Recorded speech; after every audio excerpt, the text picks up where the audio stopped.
Shaul, Paulo, disse aos coríntios que Iá nos capacitou como ministros de um pacto novo, não da letra, mas do espírito, porque a letra mata, mas o espírito dá a vida. A Torá é letra e espírito.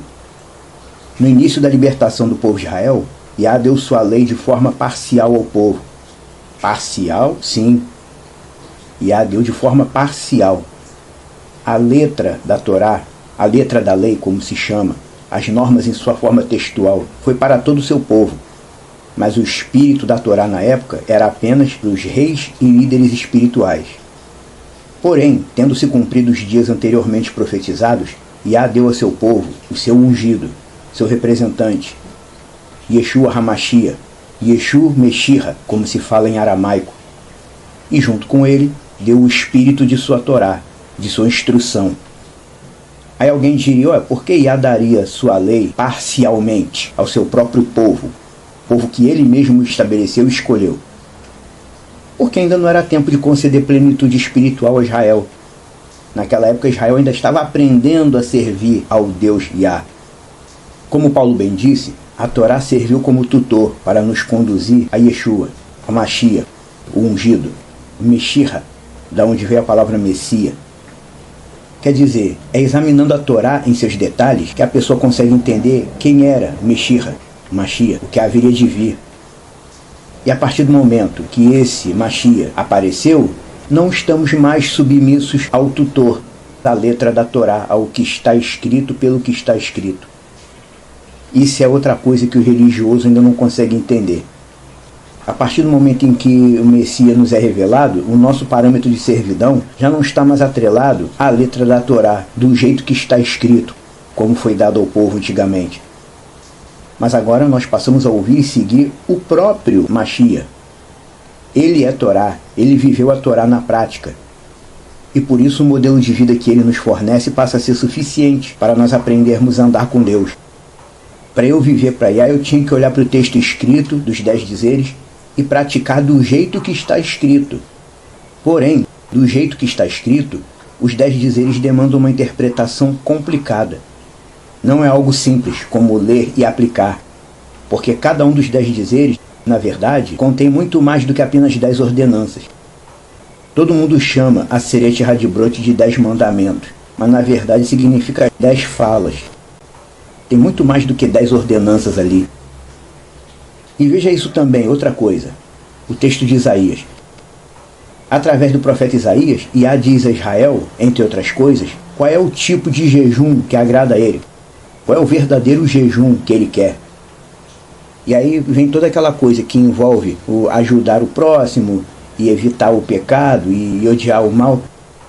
Ou seja, um modo correto de interpretar a Torá não é o modo que o judaísmo interpreta. Iá queria que seu povo entendesse isso, entendesse os preceitos espirituais como eles são. Mas em vez disso, o povo criou normas religiosas para tentar amenizar a dureza da servidão, porque eles estavam vivendo como se fosse duro demais ou difícil demais servir ao Deus Iá, e criaram normas religiosas para amenizar.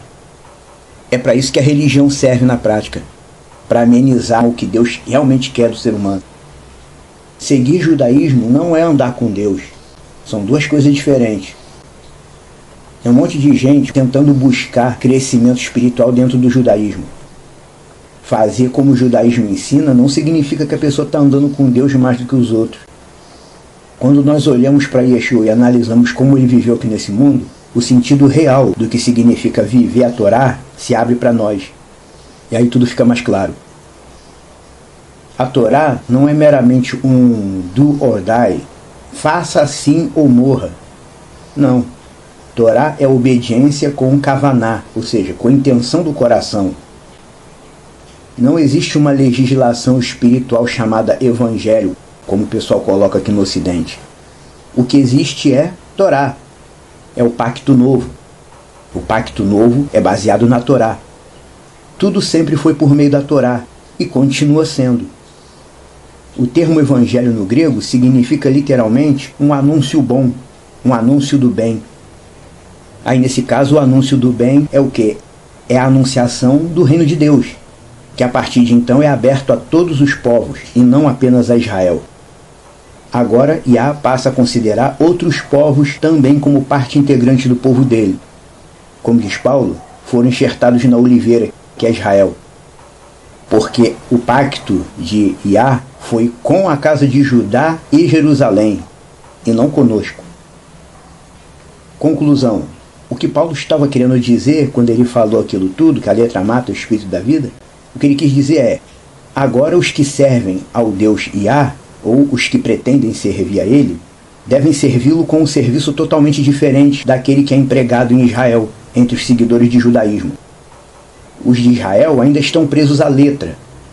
Mesmo não sabendo interpretá-lo como Yah deseja, eles estão presos a essa formalidade. Por quê?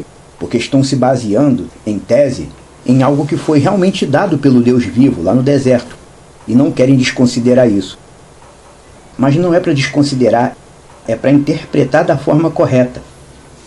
E seguir o texto da Torá como uma mera formalidade do que está escrito, mata uma pessoa. Pode matar uma pessoa espiritualmente. Porque não é isso que Yah quer de seus servos. Ele quer que seus servos tenham discernimento para enxergar a lei dele em tudo que Yeshua viveu e ensinou. E que é só assim que se pode obter a vida espiritual.